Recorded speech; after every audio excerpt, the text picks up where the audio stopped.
Guys, korang tengok lampu ni dia kecil tau. Torchlight ni dia kecil. Apa yang aku suka, korang boleh letak dekat korang punya topi macam ni. Let's say aku nak letak kat aku punya topi. Kita letak je macam tu. Lepas tu kita boleh pakai. Dia punya power kan. Dia punya power kuat ke tak? Korang tengok ni. Kita tekan kat bahagian atas ni. Ni dia punya power. Tengok kat dalam ni pula. Kita tutup lampu ni. Ni pasang lampu tau. Kalau kita tutup lampu, gelap. Memang tak nampak apa. Kat belakang pun tak nampak apa.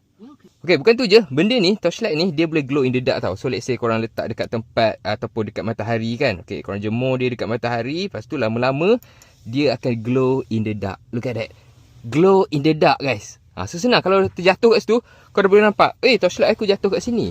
Lepas tu, dia punya cahaya pun memang boleh tahan terang. Ni level 1, level 2, level 3, level 4. Okay, untuk nak charge, dia ada charging port Type-C kat sini. I'm not sure kau boleh nampak ke tak.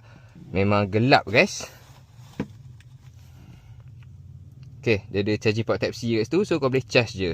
Ataupun korang nak letak key change pun boleh juga dekat sini. Dia boleh letak dekat korang punya kunci ataupun dekat mana-mana je. And dia ada magnet juga tau.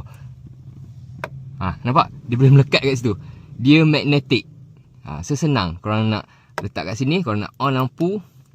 Nampak? Dah nampak dah lampu.